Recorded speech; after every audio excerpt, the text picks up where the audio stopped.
Hello दोस्तों, मैं सुनील कुमार आप सभी का स्वागत करता हूं आपका अपना यूट्यूब चैनल स्टडी राइट में। और आज से मैं भूगोल की कक्षा प्रारंभ कर रहा हूं।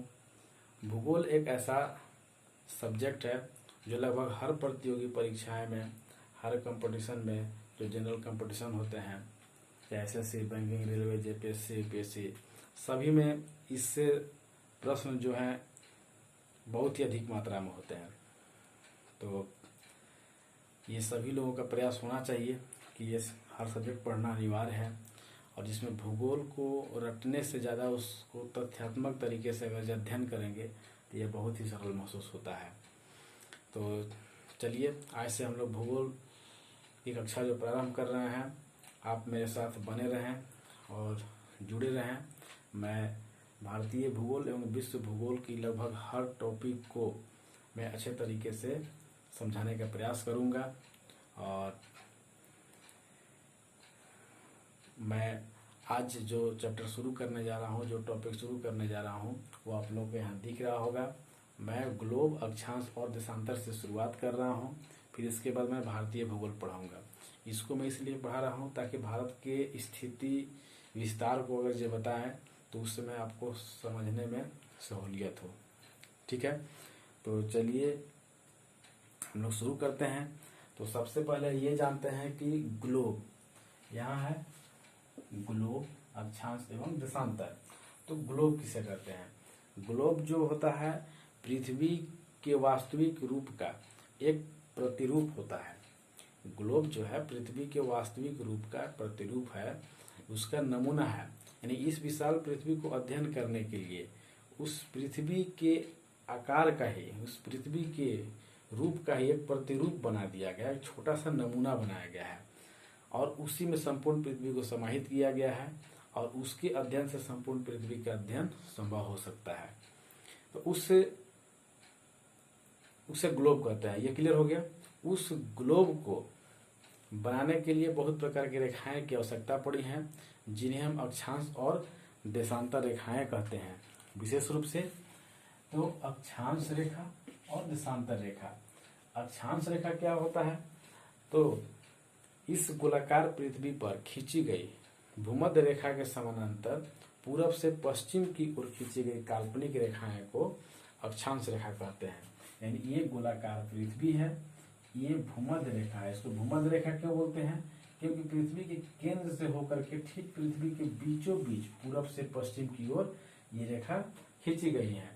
तो ये पृथ्वी को दो बराबर भाग में बांटती है, इसलिए इसको भूमध्य रेखा बोलते हैं। जैसे ये पृथ्वी है, इसके बीच से एक रेखा जो गुजर जाएगी, इसको दो बराबर भाग में बांटेगी भूमि को, इसको भूमध्य रेखा बोलेंगे। तो 0 डिग्री अक्षांश रेखा जो है, जो भूमध्य रेखा या विषुवत रेखा कहलाता है, इसी के समानांतर पूरब से पश्चिम की ओर खींची गई क्षैतिज रेखा को, जो काल्पनिक होती है, उसको अक्षांश रेखा कहा जाता है। क्लियर हो गया? अक्षांश रेखा इस भूमध्य रेखा से ध्रुवों की तरफ, यानी कि ये नॉर्थ पोल, ये साउथ पोल, ये उत्तरी ध्रुव, ये दक्षिणी ध्रुव, ठीक है।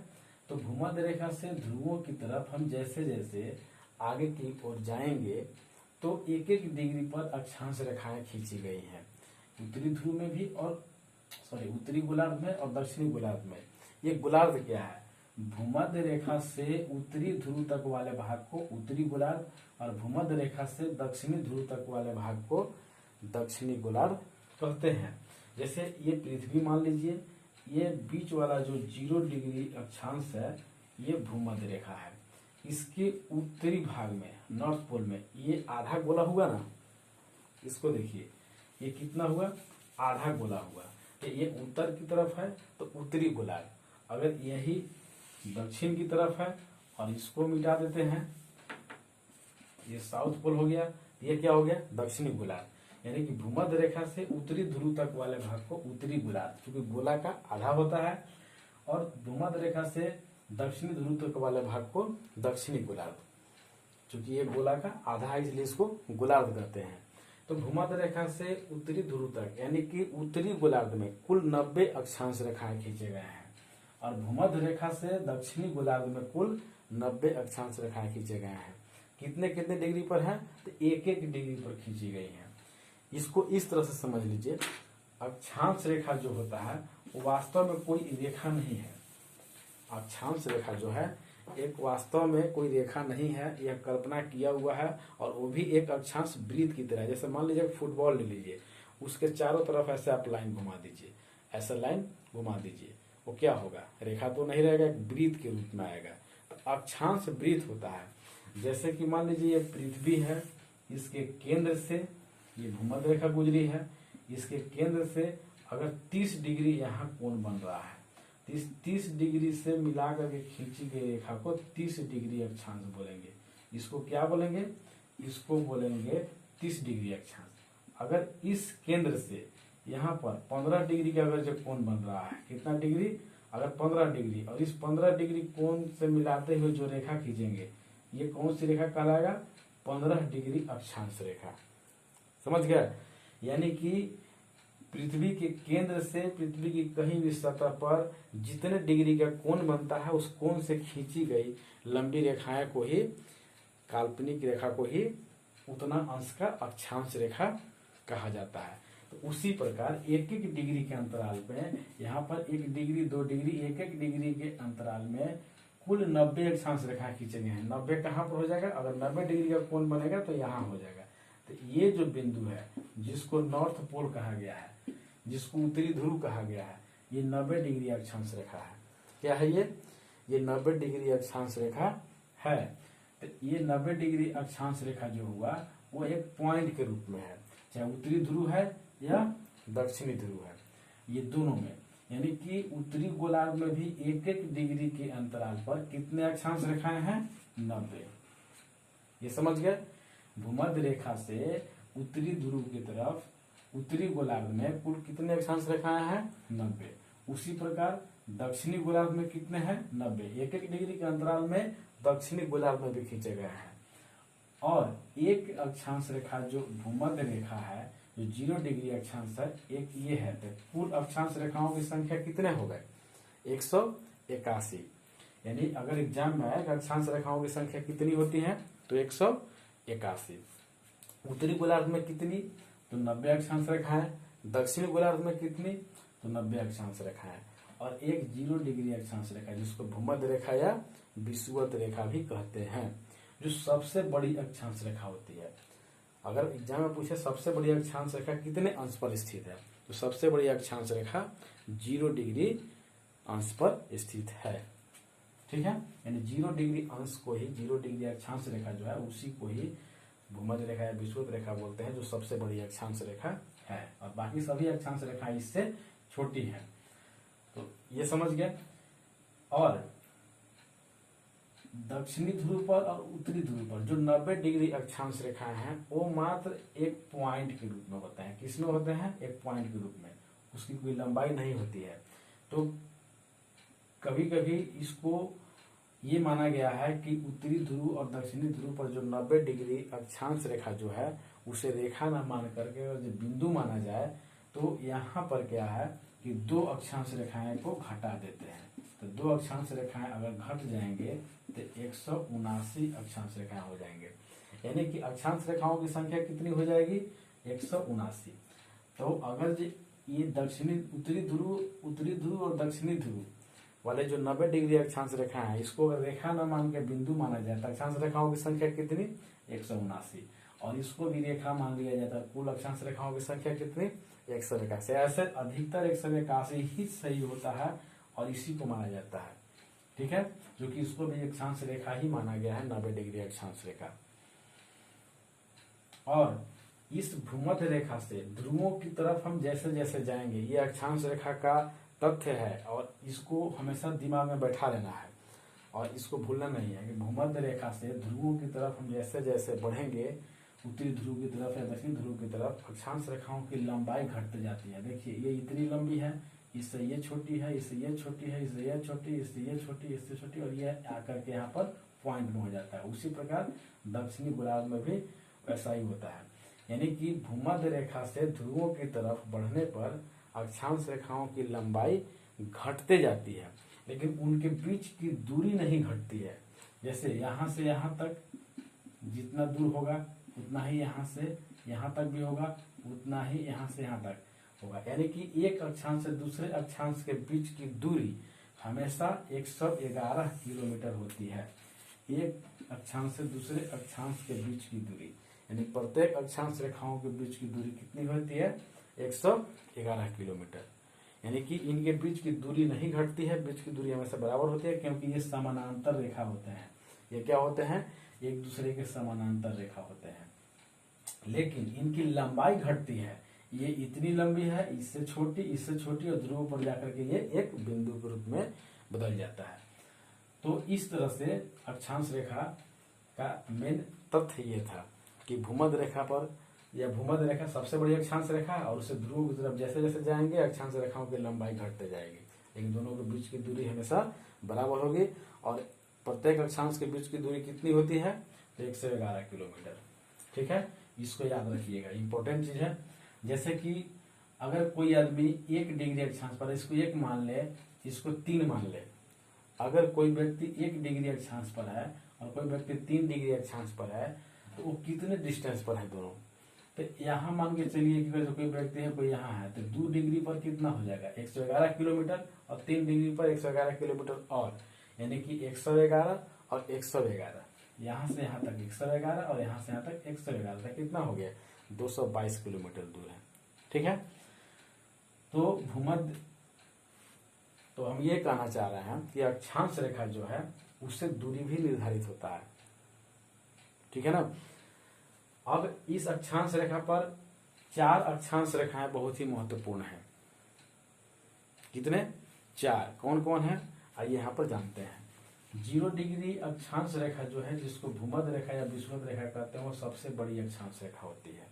पहला 0 डिग्री अक्षांश रेखा, और दूसरा इससे 23.5 डिग्री उत्तरी और 23.5 डिग्री दक्षिणी, यानी कि 23.5 डिग्री उत्तरी अक्षांश और 23.5 डिग्री दक्षिणी अक्षांश। इसको ऐसे याद रखना है। 4 महत्वपूर्ण जो अक्षांश रेखाएं हैं उसको ऐसे याद रखना है। एक तो 0 डिग्री है, और 2 23.5 और 2 66.5।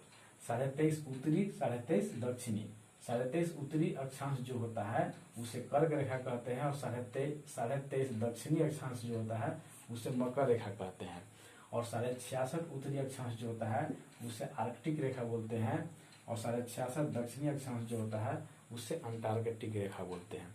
इसको थोड़ा सा याद रखना है, एग्जाम में कभी हमेशा आता है कि कर्क रेखा जो है कितने डिग्री पर स्थित है। तो 23.5 डिग्री उत्तरी अक्षांश, किसमें? उत्तरी अक्षांश। ये उत्तरी और दक्षिणी कहना जरूरी है, क्योंकि 23.5 उत्तरी में भी है, 23.5 दक्षिणी में भी है। सारे अक्षांश उत्तरी और दक्षिणी होते हैं। अगर हम 1 डिग्री में बोल रहे हैं तो उसको 1 डिग्री उत्तरी या 1 डिग्री दक्षिणी बोलेंगे, ताकि स्पष्ट हो कि उत्तरी गोलार्ध में है कि दक्षिणी गोलार्ध में है। समझ गए? तो 66.5 डिग्री उत्तरी जो है आर्कटिक, और 66.5 डिग्री दक्षिणी अंटार्कटिक। तो इस प्रकार से अक्षांश रेखा का कुल तथ्य था, और इससे संबंधित जो भी आगे डाउट होगा आगे क्लियर करते चलेंगे। और कुछ आप लोग का प्रश्न होगा तो कमेंट में जरूर पूछिएगा। मैं इसको समाप्त कर रहा हूँ। चलते हैं देशांतर रेखा में। देशांतर रेखा क्या होता है? देशांतर रेखा जो होता है ठीक उसी प्रकार उसके विपरीत है। जैसे अक्षांश रेखा पूरब से पश्चिम खींची गई है, देशांतर रेखा उत्तरी ध्रुव और दक्षिणी ध्रुव को मिलाते हुए उत्तर से दक्षिण की तरफ। देशांतर रेखा जो है वैसी काल्पनिक रेखाएं हैं जो धरातल पर उत्तरी ध्रुव से दक्षिणी ध्रुव को मिलाते हुए लंबवत रेखाएं खींची गई हैं, जिन्हें हम देशांतर रेखाएं कहते हैं। ये कोई भी गोलाकार वस्तु जो होता है, हमको ये बताइए कितने डिग्री का होता है? 360 डिग्री। जैसे देखिए ये गोलाकार वस्तु है, यहाँ से यहाँ तक ये 90 डिग्री होता है, यहाँ से यहाँ तक ये 90 हो जाएगा। तो 90 ये कितना हो गया? 180, और 180 इधर, यानी कि 90 180 कितना हो गया? 360 डिग्री हुआ ना। यानी कितना हो गया? दिखा, ये देखिए 90 और 180 इसको जोड़ देंगे तो कितना आ गया? 360 डिग्री हो जाएगा ना। तो कोई भी गोलाकार वस्तु जो होता है वह 360 डिग्री का होता है। तो अगर इस गोलाकार पृथ्वी पर एक एक डिग्री के अंतराल में एक एक डिग्री पर अगर देशांतर रेखा खींचे जाएं उत्तरी ध्रुव से दक्षिणी ध्रुव को मिलाते हुए, तो कुल कितनी देशांतर रेखाएं खींच सकते हैं? तो कुल देशांतर रेखा 360 खींच सकते हैं। तो इस पृथ्वी पर भी कुल देशांतर रेखाएं 360 खींची गई हैं जो काल्पनिक हैं। आइए इस देशांतर रेखाओं की कुछ महत्वपूर्ण विशेषता को समझते हैं और कुछ महत्वपूर्ण देशांतर रेखाएं के बारे में समझते हैं। देशांतर रेखा का जो उपयोग होता है वह तिथि और समय निर्धारण में किया जाता है और यह जो होता है उत्तरी ध्रुव और दक्षिणी ध्रुव को छूते हुए रेखाएं खींचे जाते हैं, यानी कि सभी देशांतर रेखाएं आपस में उत्तरी ध्रुव एवं दक्षिणी ध्रुव पर मिल जाती हैं। एक ऐसा जाल के रूप में बनता है कि उत्तरी ध्रुव में यहाँ मिले रहते हैं, दक्षिणी ध्रुव में यहाँ मिले रहते हैं, यानी कि उत्तरी ध्रुव और दक्षिणी ध्रुव में यह आपस में जाकर के सभी रेखाएं सट जाती हैं। और इनकी विशेषता ये होती है कि प्रत्येक देशांतर रेखाओं के बीच की दूरी जो है, ये जो विषुवत रेखा जो देख रहे हैं जिसे भूमध्य रेखा बोलते हैं, यहाँ पर इनके बीच की दूरी सबसे अधिक होती है। फिर जैसे जैसे ध्रुवों की तरफ जाएंगे इनके बीच की दूरी घटते जाती है। इसमें क्या था, इसमें दूरी नहीं घट रहा था। अक्षांश रेखा में देखिए दूरी नहीं घट रहा था, इसकी लंबाई घटा। इसमें लंबाई नहीं घट रहा है, इसमें दूरी घट रहा है, यानी कि इसके बीच की दूरी देखिए यहाँ पर सबसे अधिक है। फिर जैसे जैसे ध्रुव की तरफ चलेंगे उत्तरी ध्रुव या दक्षिणी ध्रुव में ये संकुचित होते जाएगा और आकर के उत्तरी ध्रुव और दक्षिणी ध्रुव में आकर के ये सट जाता है। तो देशांतर रेखाओं के बीच की दूरी जो होती है विषुवत रेखा पर सबसे अधिक होती है और जैसे जैसे ध्रुवों की तरफ जाएंगे इनके बीच की दूरी घटते जाती है। अगर एग्जाम में क्वेश्चन आ जाए कि दो देशांतर रेखाओं के बीच की दूरी सबसे अधिक कहाँ पर होती है, तो 0 डिग्री अक्षांश पर या विषुवत रेखा पर या भूमध्य रेखा पर। और देशांतर रेखाओं के बीच की दूरी में कैसा परिवर्तन आता है, ध्रुवों की तरफ जाने पर घटता है या बढ़ता है? तो ध्रुवों की तरफ जाने पर उनके बीच की दूरी घटती है और ध्रुव पर ये आपस में एकदम सट जाते हैं। क्लियर है? देशांतर रेखाओं का निर्धारण कैसे किया गया? जब एक एक डिग्री पर खींचा गया तो ब्रिटेन के, यहाँ मान लीजिए कि ब्रिटेन का शहर है, ब्रिटेन के लंदन में ग्रीनविच नामक एक शहर है, उसी शहर से होकर के जो रेखा खींची गई उसको 0 डिग्री देशांतर कहा गया, उसी को मुख्य माना गया है। ठीक है, यानी कि ब्रिटेन के लंदन में ग्रीनविच नामक एक शहर है, उस शहर के से होकर के जो देशांतर रेखा गुजरती है जिसको 0 डिग्री देशांतर रेखा माना गया है। और उस 0 डिग्री देशांतर को प्रधान मध्याह्न रेखा भी कहते हैं, ग्रीनविच रेखा भी कहते हैं, प्रमुख यामोत्तर रेखा भी कहा जाता है। यानी 0 डिग्री देशांतर को क्या क्या कहा जाता है? प्रधान मध्याह्न रेखा, ग्रीनविच रेखा, प्रमुख यामोत्तर रेखा या प्रधान समय रेखा। इसको प्रधान समय रेखा भी कहा जाता है क्योंकि यहीं से सारे पृथ्वी पर का समय का निर्धारण किया जाता है। आगे उस पर चर्चा करेंगे, अब इसको समझिए। तो इस 0 डिग्री देशांतर से यहाँ भी पृथ्वी को 2 भाग में बांटा गया। जैसे अक्षांश में पृथ्वी को उत्तरी गोलार्ध और दक्षिणी गोलार्ध बांटा गया, ठीक उसी प्रकार देशांतर में भी पृथ्वी को पूर्वी गोलार्ध और पश्चिमी गोलार्ध, यानी कि ईस्ट और वेस्ट। इस 0 डिग्री देशांतर से ये समझ गए कि 0 डिग्री देशांतर कहाँ है? ब्रिटेन के लंदन में ग्रीनविच नामक शहर है, वहां से जो रेखा गुजर रही है उसको 0 डिग्री देशांतर माना गया। उस 0 डिग्री देशांतर से 1 डिग्री 2 डिग्री 3 डिग्री करते हुए 0 डिग्री देशांतर से 180 डिग्री पूरब तक वाले भाग को पूर्वी गोलार्ध कहते हैं। 0 डिग्री देशांतर से 180 डिग्री इसको बोलेंगे पूर्वी गोलार्ध।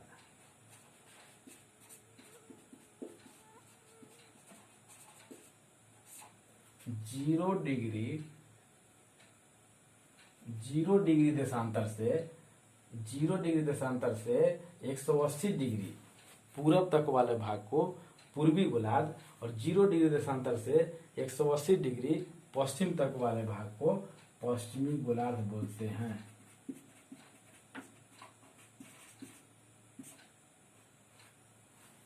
समझ गए?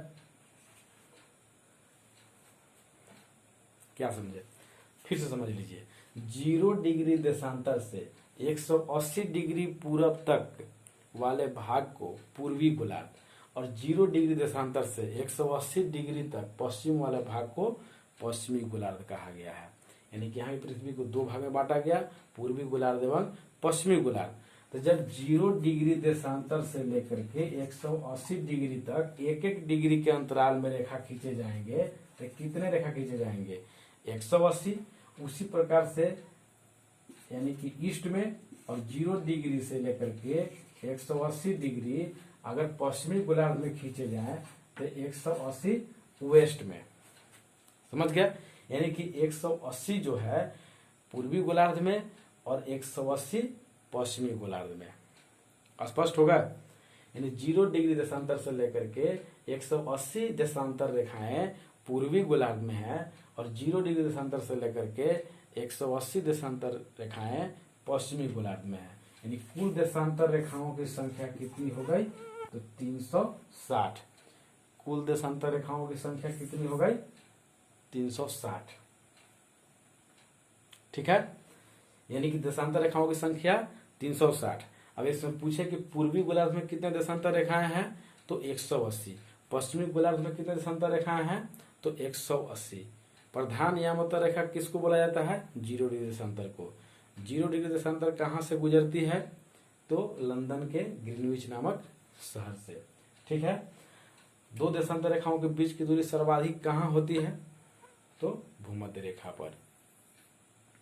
समझ गए? और ध्रुवों की तरफ जाने पर इनके बीच की दूरी घटती जाती है। ठीक है? और इसमें एक चीज समझना है, 180 डिग्री देशांतर को प्रधान तिथि रेखा कहा जाता है। वहां से 180 डिग्री देशांतर से तिथि की गणना की जाती है। ठीक है? 0 डिग्री देशांतर और 360 डिग्री देशांतर एक ही होता है। 0 डिग्री देशांतर और 360 डिग्री ये दोनों एक ही है। एक ही रेखा को 0 और 360 माना गया है। उसी प्रकार 180 डिग्री पूर्वी और 180 डिग्री पश्चिमी, यानी कि 180 डिग्री ईस्ट और 180 डिग्री वेस्ट, ये दोनों एक ही रेखा है। समझ गया? 180 डिग्री पूर्वी देशांतर रेखा और 180 डिग्री पश्चिमी देशांतर रेखा दोनों एक ही हैं। जैसे समझ लीजिए 0 डिग्री से 1 डिग्री 2 डिग्री 3 डिग्री 4 डिग्री करते करते 180 डिग्री पहुंचेंगे। जो रेखा 180 डिग्री पूरब की तरफ है वही रेखा 0 डिग्री से अगर पश्चिम की तरफ जाए 1 डिग्री 2 डिग्री 3 डिग्री और 180 डिग्री जो पश्चिमी देशांतर रेखा जो आएगा वही रेखा जो पूर्वी देशांतर रेखा था। यानी स्पष्ट होगा? 180 देशांतर रेखा पूर्वी और पश्चिमी में अलग अलग नहीं होते हैं। वही 180 देशांतर रेखा जो पूर्वी गोलार्ध में है और वही 180 देशांतर रेखा जो पश्चिमी गोलार्ध में, दोनों एक ही देशांतर रेखा होते हैं। समझ गए? एग्जाम में हमेशा आ जाता है कभी कभी कंफ्यूजन में लाने के लिए कि 180 डिग्री पूर्वी देशांतर 180 डिग्री पश्चिमी देशांतर ये अलग अलग हैं या एक ही होते हैं। अलग तरह से तरीका से घुमा घुमा करके क्वेश्चन को पूछ देता है। ये दोनों एक ही है। समझने के ख्याल से हमेशा दिमाग में बैठा करके रखना है कि दोनों रेखाएं एक ही हैं। यानी पूर्वी गोलार्ध में या पश्चिमी गोलार्ध में 180 देशांतर रेखाएं एक ही हैं। 179 दो हैं पूर्वी और पश्चिमी, 188 दो हैं, 187 दो हैं, सभी दो हैं। केवल 0 डिग्री और 360 डिग्री एक ही हैं और 180 पूर्वी और 180 पश्चिमी एक ही हैं। स्पष्ट हो गया?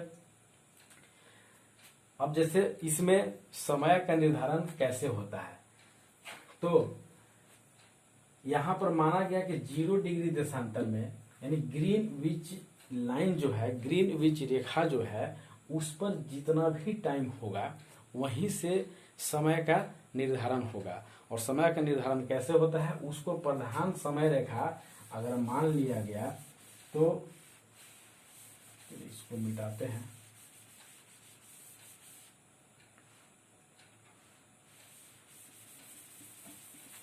अब इसको समझते हैं यहाँ से। जैसे समय का निर्धारण कैसे होता है, एक देशांतर से दूसरे देशांतर को पार करने में पृथ्वी को 4 मिनट का समय लगता है। एग्जाम में क्वेश्चन हमेशा पूछ देता है कि एक देशांतर को, जैसे यहाँ पर कुल कितने देशांतर हो गए 360, तो ये 4 मिनट कैसे होता है इसको समझिए। चूंकि 360 डिग्री घूमने में पृथ्वी को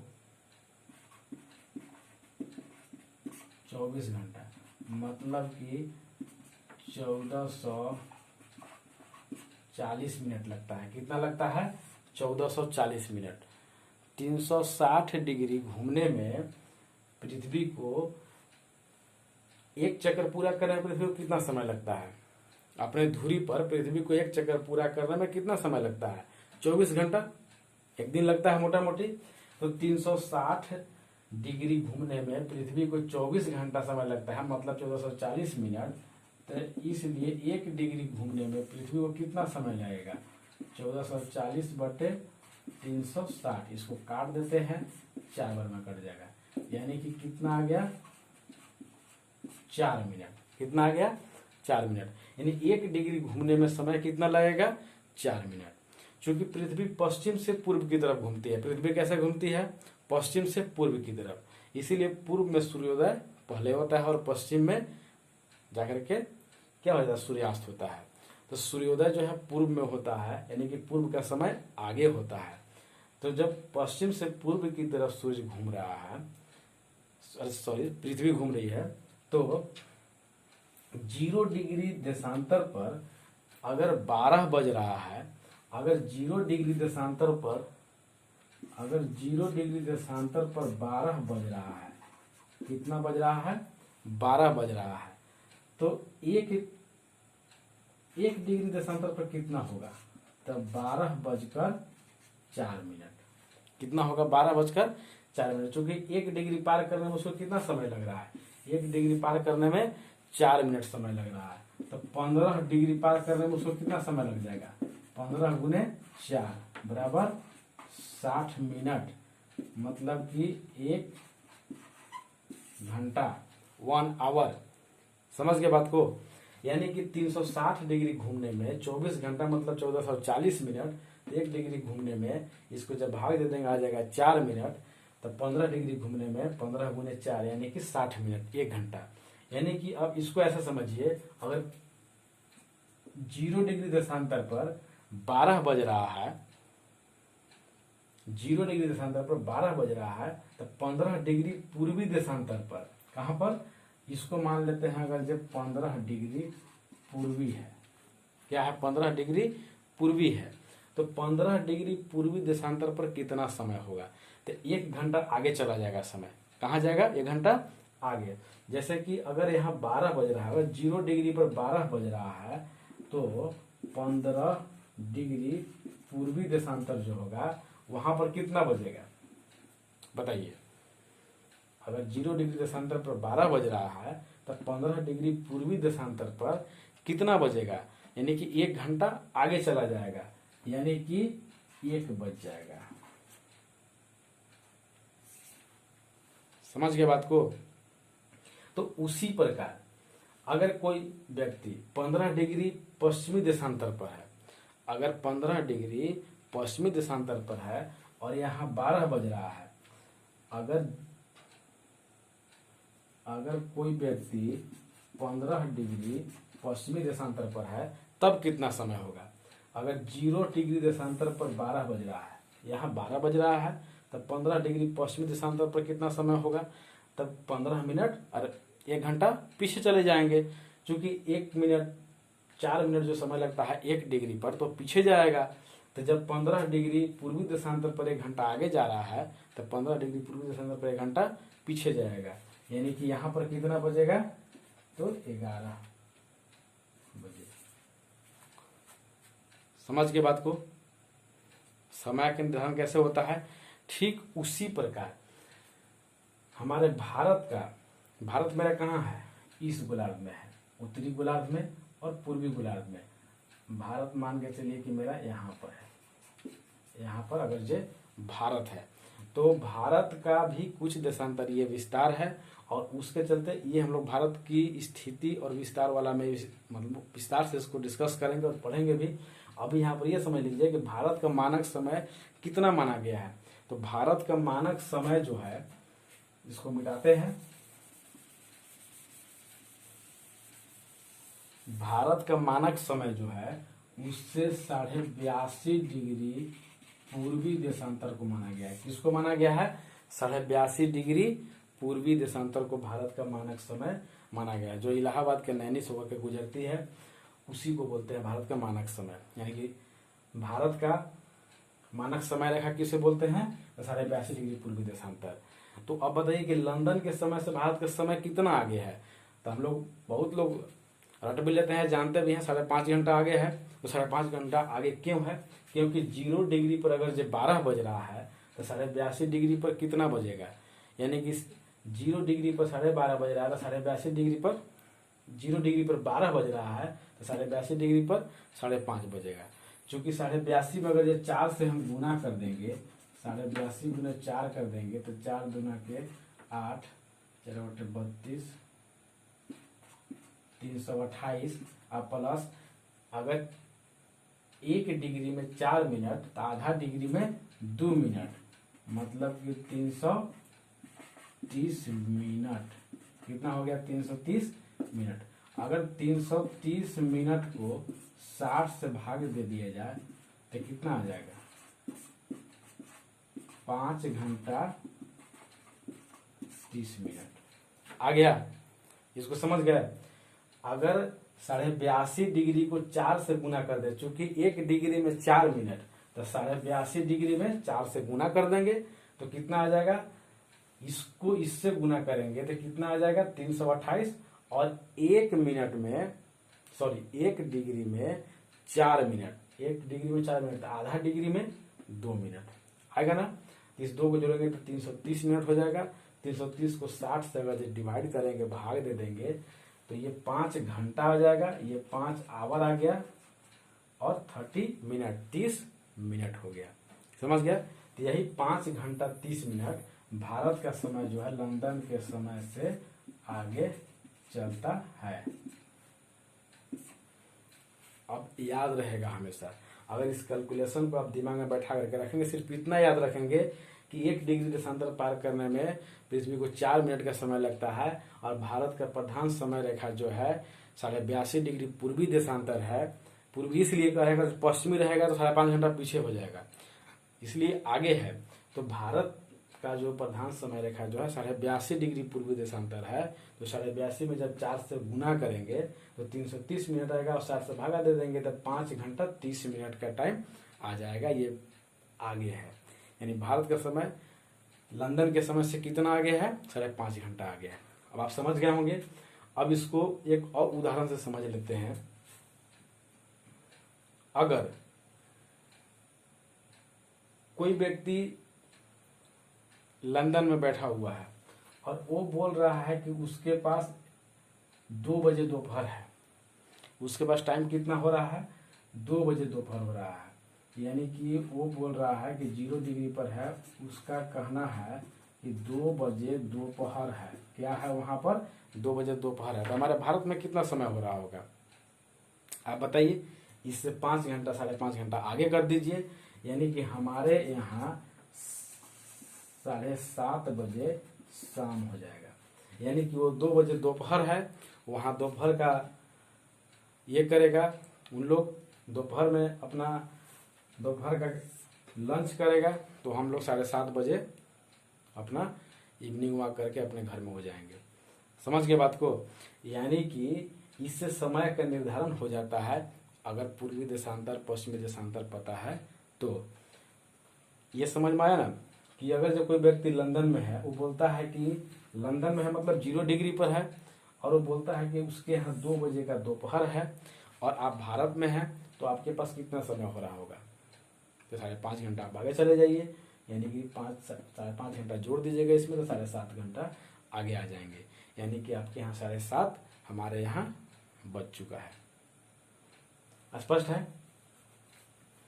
तो इस प्रकार देशांतर रेखा का समय निर्धारण में उपयोग किया जाता है। तो आज हम यहीं पर अक्षांश और देशांतर को समाप्त करते हैं। और आपको अगर वीडियो में कोई प्रॉब्लम होगा तो आप बैक करके पॉज करके उसको आप देख सकते हैं, फिर से उसको समझ सकते हैं।